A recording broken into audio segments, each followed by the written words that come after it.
الحمدللہ وکفا وسلام علی عبادہ الذین اصطفیٰ اما بعد۔ اللہ تعالی نے قرآن کریم میں یہ بات ارشاد فرمائی ہے، وذکر، اور آپ لوگوں کو اچھی بات بتاتے رہیے، فإن الذکریٰ، اور اچھی بات بار بار کہنے سے تنفع المؤمنین، ایمان والوں کو نفع پہنچتا ہے۔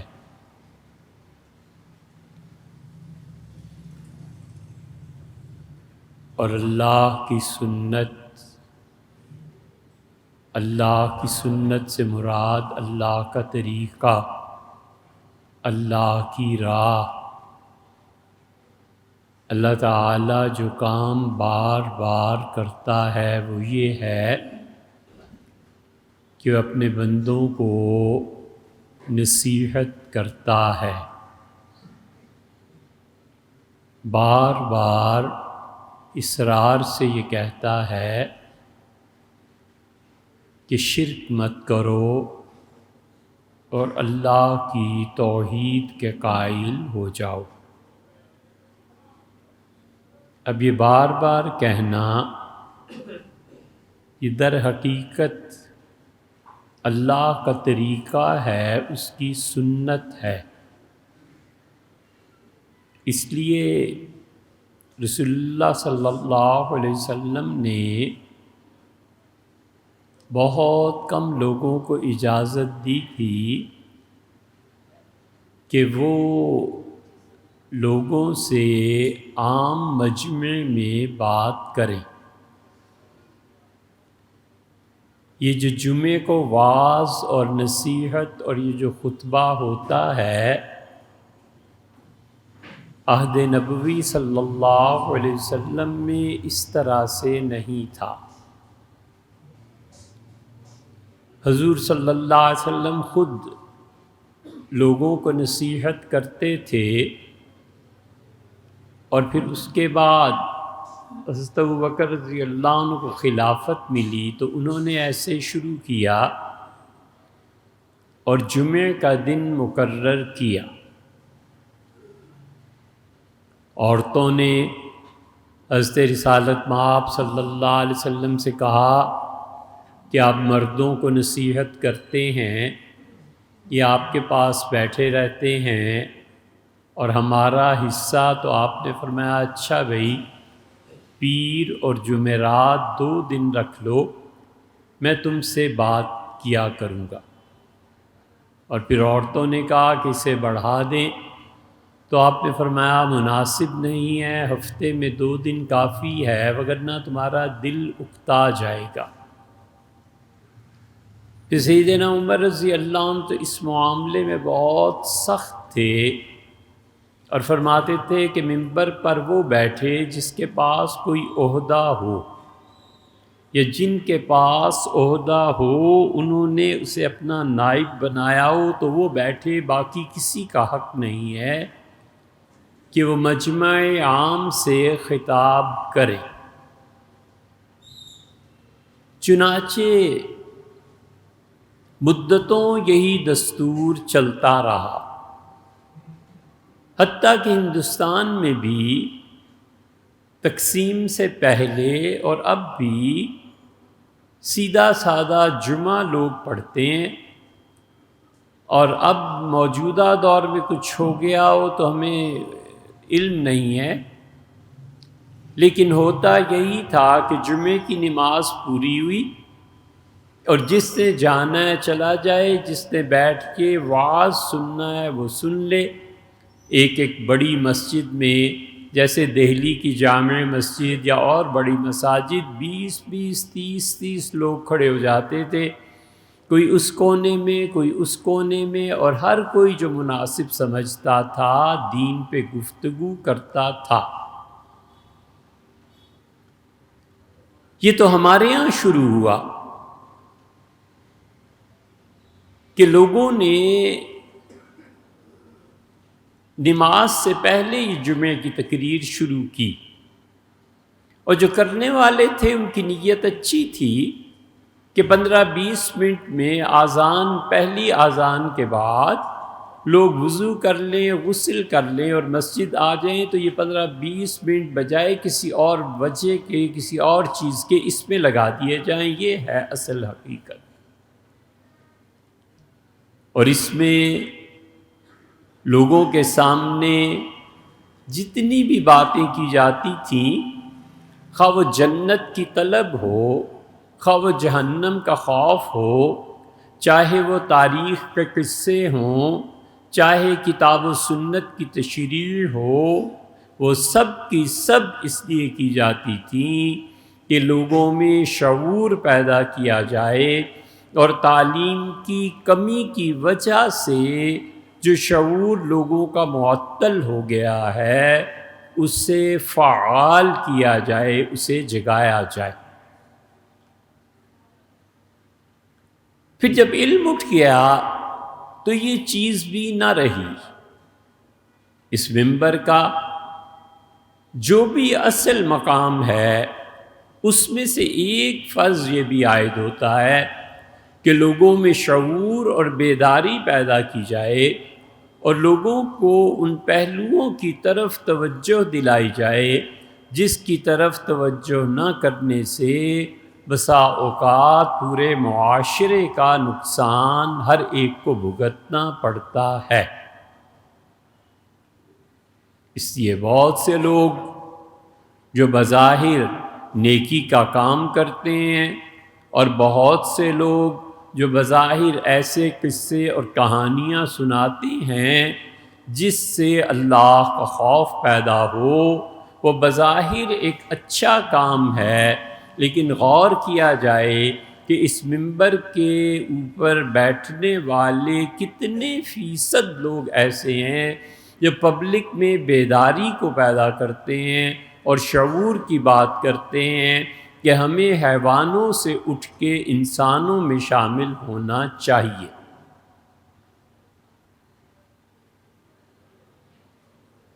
وجہ اس کی یہ کہ پروپیگنڈا بہت بڑا ہتھیار ہے۔ مولانا روم رحمۃ اللہ علیہ مثنوی میں لمبا قصہ لکھا ہے، اور خلاصہ یہ کہ 4 ٹھگ مل گئے اور انہوں نے کہا کہ جو بکری لے کے جا رہا ہے کسی طرح یہ بکری قابو کرنی ہے اور رات کا کھانا کھائیں۔ مشورہ ہوا، ایک ٹھگ تھوڑے سے فاصلے پہ اس کسان کو ملا اور کہا کہاں جا رہے ہیں؟ اس نے کہا میں اپنی بیٹی کے گھر دوسرے گاؤں میں جا رہا ہوں۔ اس نے کہا اچھا بیٹی کا کیا نام ہے؟ یہ وہ باتوں میں لگا کہ کہنے لگا کہ حضور ایک بات سمجھ نہیں آئی کہ آپ بھیڑیا کہاں لے کے جا رہے ہیں؟ بیٹیوں کے گھر میں بھیڑیا لے جانا کچھ سمجھ نہیں آیا۔ اس کا تم پاگل ہو، گھر کی پلی ہوئی بکری ہے، یہ بھیڑیا کیسے ہو سکتی ہے؟ غصے میں بولا، ناراض ہوا اور آگے چل پڑا۔ کچھ فاصلے پہ ایک اور ٹھگ کھڑا تھا اور اس نے کہا کہ آپ کیا کہاں جا رہے؟ اس نے بتایا سب کچھ۔ اس نے کہا آپ کو یہ کسی نے نہیں کہا کہ آپ کے ہاتھ میں بھیڑیے کی رسی ہے؟ یہ بھیڑیا کیا؟ اس نے ایک مرتبہ غور سے دیکھا اور ٹھگ سمجھ گیا کہ بیج پڑ گیا شک کا، اور اس نے کہا بابا یہ بھیڑیا ہے، یہ تمہیں بھی کھا سکتا ہے کسی وقت۔ اس نے گالیاں بکیں اور آگے چل پڑا۔ اور تیسرا جو ٹھگ تھا اس نے تو رونا شروع کر دیا۔ اس نے کہا میں ہرگز یہ نہیں چاہوں گا کہ میرا مسلمان بھائی کہیں تباہ ہو جائے، یہ چھوڑ دو اس بھیڑیے کو۔ رسی کھینچنے لگا۔ اس نے کہا بابا میرے گھر کی بکری ہے۔ اس نے کہا تمہیں کیا ہو گیا ہے؟ بکری کہیں اور بھول آئے ہو، یہ تو بھیڑیا ہے۔ دیہاتی بھاگ کھڑا ہوا، اور چوتھا جو ٹھگ تھا اس نے زور سے چیخ ماری اور اس نے کہا اللہ اس زمانے کی میں پناہ چاہتا ہوں جب انسان بھیڑیوں کو لے کے چلنے لگے اور پالنے لگے۔ وہ دیہاتی دیکھتا رہا، پھر ڈر کے مارے بھاگ گیا اور اس نے کہا میرے رب میں توبہ کرتا ہوں، مجھے نہیں پتا تھا کہ میں بھیڑیا لے آیا۔ یہ میڈیا ایسے ہی کرتا ہے کہ بکری کو بھیڑیا بنا کر چاروں ٹھگ جمع ہو گئے اور بکری کا سالن پکا۔ اس لیے لوگوں میں یہ شعور پیدا کرنا ضروری ہے کہ وہ تحقیق کا دامن ہاتھ سے نہ جانے دیں، اور جو لوگ کسی امر ثابت میں شک پیدا کرتے ہیں اس شک کو دفع کریں۔ جو لوگ اس منبر پر بیٹھتے ہیں بجائے اس کے کہ وہ عوام کے شعور کو بیدار کرنے کی باتیں کریں اور لوگوں کو عقل کی تعلیم دیں، لوگوں کو علم کی طرف رغبت دلائیں، انہوں نے وہ کام کرنے شروع کر دیے جو اس منبر کے شایان شان ہرگز نہیں تھے۔ ایک چھوٹا سا جملہ ہے، آپ ان سارے مذہبی حلقوں میں سمجھیں گے اور سنیں گے کہ جی مہنگائی ہو گئی، پیٹرول مہنگا ہو گیا، ڈیزل مہنگا ہو گیا، فلاں چیز مہنگی ہو گئی، بس اللہ ہی اس ملک کو چلا رہا ہے۔ کوئی پوچھے اور کہے حضرت یہ جو آپ تسلیاں دے رہے ہیں نا کہ اللہ ہی اس ملک کو چلا رہا ہے، تو آپ کو سمجھنا چاہیے کہ اللہ ایک ایسے ملک کو چلا رہا ہے جہاں غربت کی وجہ سے لوگ سوچنے پہ مجبور ہیں کہ وہ 2 وقت کھانا کھائیں یا 3 وقت کھانا کھائیں، اور جو لوگ غربت کی وجہ سے اپنے رشتہ داروں سے تعلقات کو قائم نہیں رکھ سکتے، جو کسی کی دعوت نہیں کر سکتے، اور لاکھوں نہیں کروڑوں افراد وہ جو لائن غربت کی ہے اس سے نیچے چلے گئے ہیں، یہ ملک اللہ چلا رہا ہے۔ کیا خدا کو کوئی پرواہ نہیں ہے کہ خلق خدا تباہ ہو رہی ہے؟ اللہ نہیں دیکھ رہا کہ لاکھوں نہیں کروڑوں افراد دن بدن غربت کی طرف چلے جا رہے ہیں؟ اور غربت سے بھی بڑی چیز، چاہے 2 وقت کا کھانا ملے یا 1 وقت کا، وہ بنیادی طور پہ تعلیم کا نہ ہونا اور ناقص نظام تعلیم کا ہونا۔ یہ ناقص نظام تعلیم سے جو نسلیں پروان چڑھ رہی ہیں، ہم لوگ خود ان میں سے ایک ہیں۔ کیا خدا یہ ملک چلا رہا ہے؟ خدا کو پتہ نہیں ہے کہ کروڑوں بچے، لاکھوں بھی نہیں کروڑوں بچے گلیوں میں برے افعال میں مبتلا اور لوٹ مار کرنے کے لیے ڈاکو بن رہے ہیں، اور تعلیم ہے نہیں، اور تعلیم نہ ہونے کی وجہ سے جو شعور میں کمی واقع ہوتی ہے وہ سب ہے۔ اور 20-25 سال میں یہ کروڑوں بچے جاہل قسم کے پوری فوج تیار ہم نے کر لینی ہے، اور اس وقت جو بڑی طاقتوں میں عالمی جنگ چھڑے گی اس میں خون انسانوں کو چاہیے ہوگا، اور یہ سب کے سب جاہل اور ان پڑھ بچے خون کی ہولی کھیلیں گے اور ان کو چڑھا دیے جائیں گے۔ یہ ملک اللہ ہی چلا رہا ہے۔ اللہ کو کچھ خبر نہیں ہے کہ خلق خدا برباد ہو رہی ہے اور تعلیم حاصل نہیں کر سکتی؟ خدا کو کچھ خبر نہیں ہے کہ اس قدر پستی ہے، بچہ سارا دن اسکول پڑھے اور پھر شام کو وہ قرآن کریم ناظرہ پڑھنے کے لیے مسجد میں جائے، جیسے کہ ملک میں عام طور پہ ہوتا ہے، اور قاری صاحب اس کو خوب پٹائی کریں اور ماریں، حتیٰ کہ وہ مسجد سے بھاگ جائے پھر کچھ خاندان میں گھر میں نماز روزہ ہے تو بچے، وگرنہ وہ ملحد ہو جائے، اور وہ جو بچہ مسجد سے نکل کے ملحد ہوتا ہے وہ پھر دھجیاں اڑاتا ہے اسلام کی، اور وہ پھر سارے رازوں سے واقف ہوتا ہے جو بظاہر اس کے اسلام پر اعتراضات پیدا ہوتے ہیں۔ یہ جتنی دنیا میں ارتداد اور کفر مسلمانوں سے پھیل رہا ہے، ان میں اکثریت ان بچوں کی ہے جن کی مسجد میں پٹائی ہوئی تھی۔ کوئی پوچھنے والا نہیں کہ قاری صاحب فرض نماز جو ضروری ہے اس کے متعلق حضور صلی اللہ علیہ وسلم نے یہ بتایا تھا کہ ڈنڈا صرف ڈرانے کے لیے رکھو، اور بچہ اگر نماز نہ پڑھے تو جیسے چپت لگا دیتے ہیں بس ایسے کر لو، اسے نماز کے لیے لاؤ۔ قرآن کریم کا حفظ تو فرض بھی نہیں ہے، آپ اس پہ اتنی کڑی سزا دے رہے ہیں، کوئی روکنے والا نہیں۔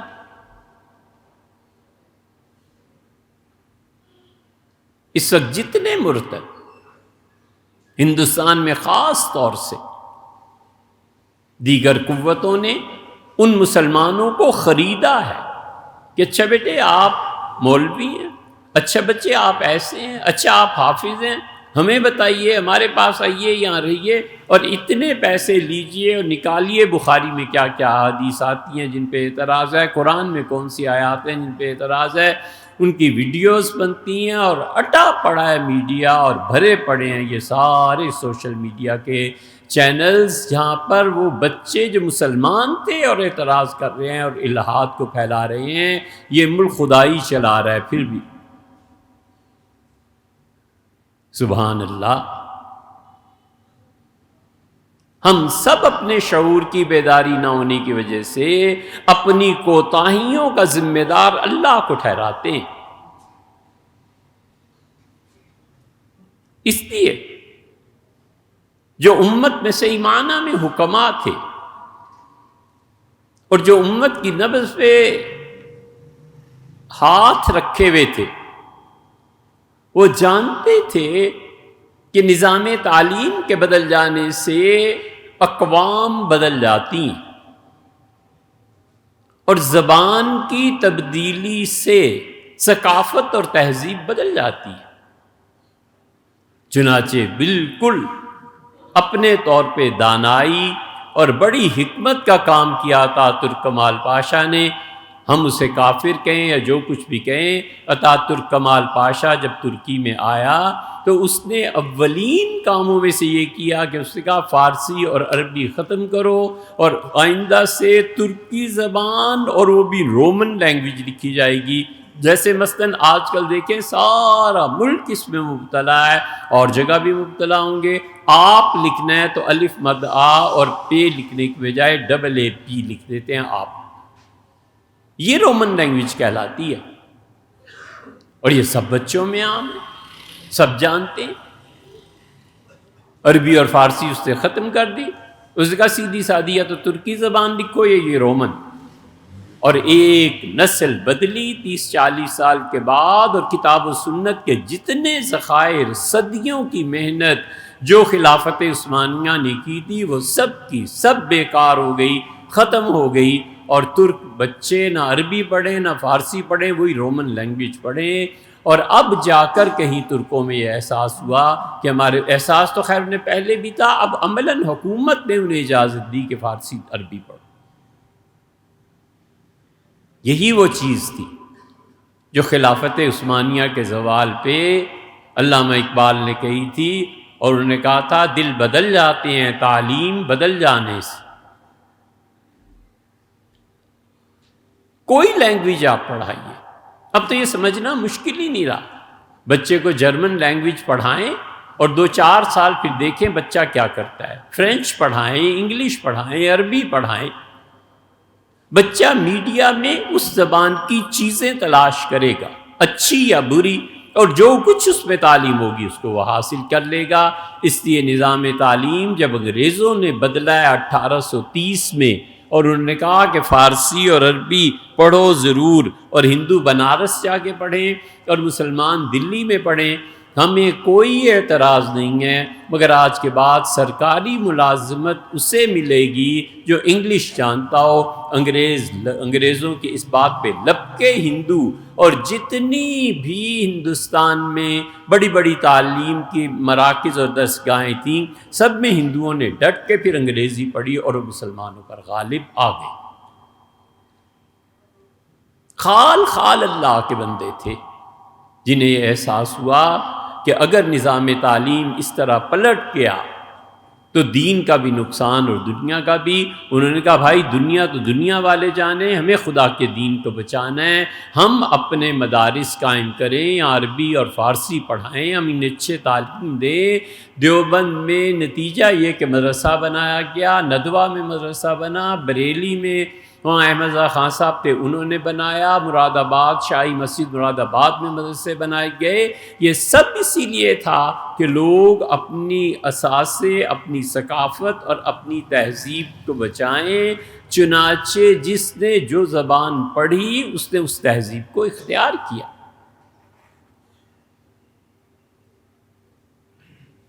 یہ شعور کی بیداری تھی کہ انہوں نے کہا کہ اگر انگریز اسی طرح غالب آتے رہے اور زبان ایسے ہی غالب آتی رہی تو جنازہ اور نکاح پڑھانے والے نہیں ملیں گے۔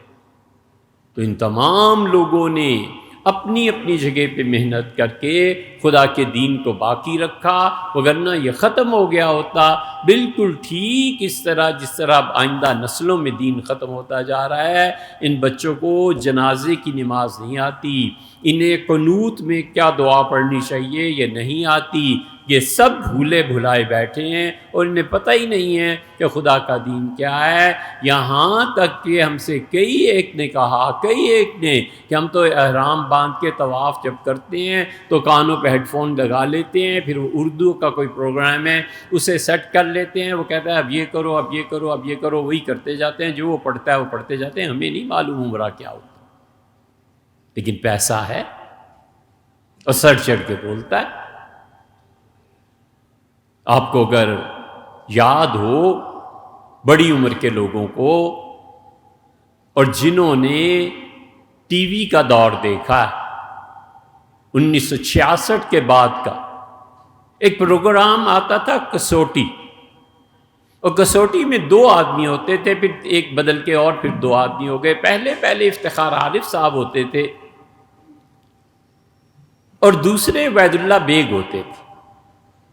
یہ جو عبید اللہ بیگ تھے ان کے دادا مراد آباد کے تھے، اور مراد آباد میں ان کے دادا نے حضرت مولانا محمد قاسم نانوتوی رحمۃ اللہ علیہ کو دعوت دی اور کہا حضرت انگریز غالب آتے چلے جا رہے ہیں، ہماری تہذیب مٹتی چلی جا رہی ہے، ہماری ثقافت ختم ہو رہی ہے، انڈین کلچر کو بچانا ہے، اپنے دین کو بچانا ہے۔ جب ایک بچہ 10 مرتبہ فرینچ جو پڑھ رہا ہے اس کو دیکھے گا تو اس کے ذہن میں نہیں آئے گا کہ گھر میں ٹیبل ایسا ہونا چاہیے، کیا بات ہے، کیا گلاس بنا ہوا ہے، ایسے گلاس ہونے چاہیے۔ اچھا شراب کا اشتہار آ رہا ہے، یہ شراب کون سی ہے، کس کمپنی کی بنی ہوئی ہے؟ پانی کا اشتہار ہے تو کیوں نہ فرانس سے پانی منگوائیں؟ یہ سب فطری چیزیں ہیں، اس پہ کیا دلائل قائم کرنے ہیں؟ عبید اللہ بیگ مرحوم کے دادا نے حضرت کو بلایا اور کہا حضرت یہ حویلی آپ کے حوالے ہے، یہ لیجئے چابیاں، یہ بھری پوری حویلی ہے، اس میں مسلمانوں کے مذہب کا کوئی بندوبست کیجئے، تعلیم کا کوئی بندوبست کیجئے۔ اگر یہی صورتحال رہی تو انگریزوں کا کلچر تہذیب غالب آ جائے گی اور ہماری اولادیں خدا کے دین سے ہٹ جائیں گی۔ ہم خدا کے دین سے ہٹے ہوئے ہیں، اس قدر ہم ہٹے ہوئے ہیں خدا کے دین سے کہ ہمیں کئی لوگ غسل کے مسائل پوچھتے ہیں تو انگلیاں دانت میں داب لیتے ہیں کہ یا اللہ یہ 2 بچوں کا باپ ہو گیا اور اسے بھی نہانا نہیں آیا، وضو کرنا نہیں آتا۔ کئی لوگوں کو تم دیکھو کانوں کے بعد گردن کا مسح کریں گے اور پھر دونوں ہاتھوں کو عجیب طریقے سے انگلیوں میں انگلیاں ڈال کے وغیرہ وغیرہ اس طرح کریں گے۔ یہ سب غلط چیز ہے، کوئی اس کی اصل نہیں ہے۔ جب وضو تک کرنا نہیں آتا اور اس سے وضو سیکھا کہاں سے ہے، اقامت کہنی نہیں آتی۔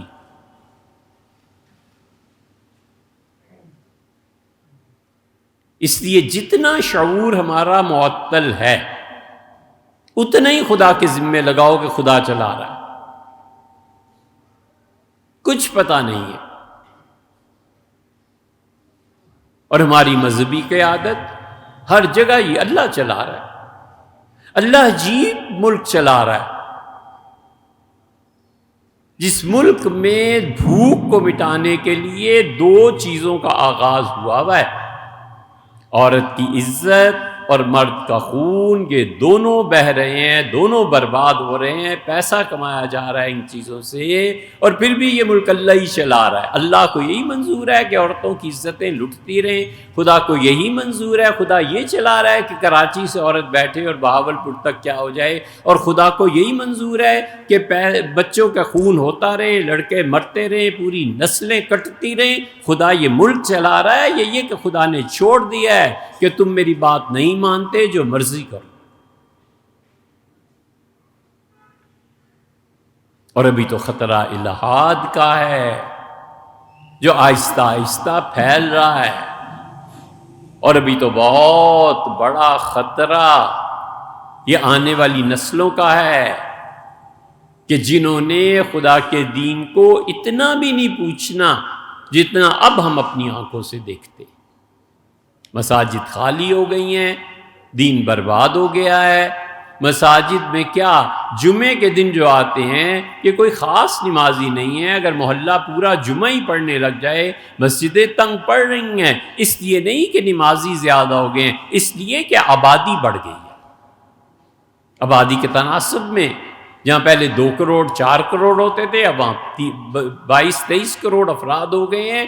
اس تناسب کے بڑھ جانے سے لوگ بڑھ گئے ہیں، اور اس سے کہیں زیادہ وہ لوگ ہیں جو گمراہ ہو گئے ہیں۔ اور اب تو کھلی چھٹی ہو گئی، نہ مفتی کی ضرورت، نہ جا کے پوچھنے کی ضرورت، نہ مولوی کی ضرورت، اور انٹرنیٹ پہ مسئلہ دیکھا اور عمل کر لیا، چاہے وہ مسئلہ کسی نے ہی کیوں نہ بتایا۔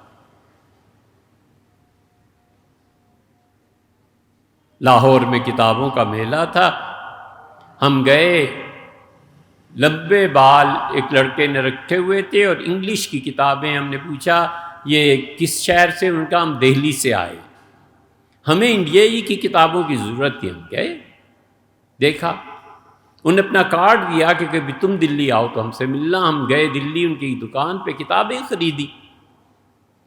اس نے کچھ مسائل مجھ سے پوچھے کہ آپ کے ہاں یہ کیا ہوتا ہے، یہ کیا ہوتا ہے، یہ کیا ہوتا ہے۔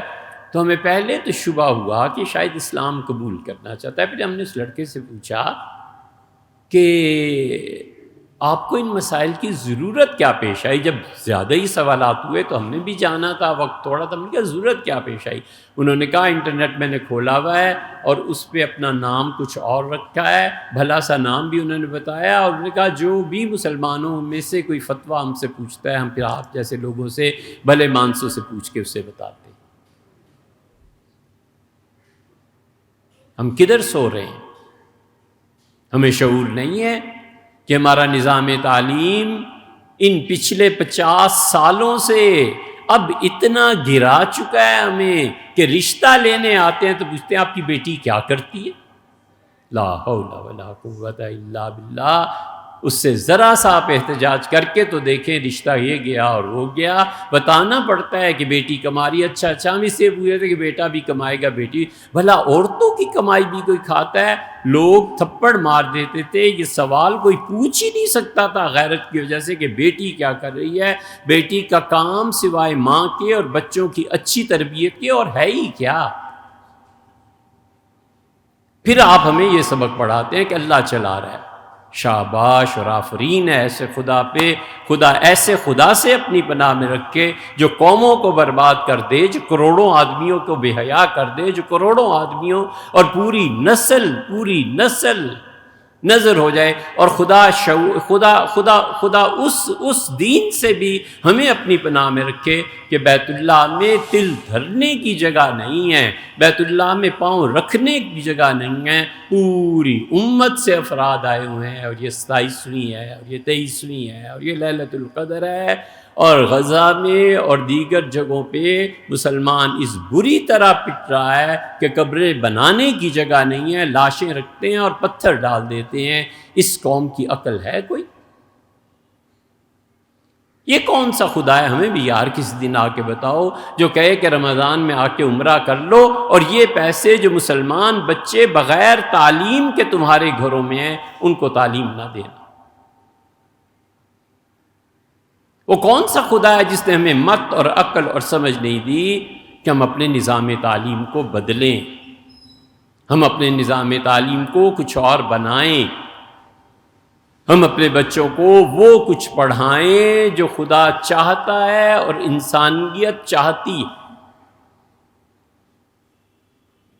یورپ کے دوبارہ اٹھنے پہ جو اصل فرق پڑا ہے کہ پہلے خدا درمیان میں تھا اور عیسائی کیا اور یہودی کیا اور مسلمان سب اس کے گرد گھومتے تھے، اس سے پوچھتے تھے کہ اللہ آپ کیا کہتے ہیں، یہ کام کیا جائے یا نہ کیا جائے، سود کا نظام چلایا جائے یا نہ چلایا جائے، اللہ آپ کیا کہتے ہیں، گرانی، چیزوں میں کمی اور قیمتوں کا بڑھ جانا ہونا چاہیے یا نہیں، سب خدا سے پوچھتے تھے۔ اب یورپ جب سے پچھلی 4 صدیوں میں اٹھا ہے، انہوں نے اللہ کو کلیسا میں بھیج دیا کہ آپ یہاں تشریف رکھیے، اور انسان بیچ میں کھڑا کر دیا، اور انسانیت کے نام پہ وہ بت تراشے ہیں کہ انسان سے سود لینے پہ راضی ہے، جبر نہ کرو سود چلے، انسان سے برے کام پہ راضی ہے، برا کام ہوتے رہے گا، تمہارے دخل کی کوئی ضرورت نہیں، انسان کا خون 2 آدمی مل کے تیسرے کا پئیں،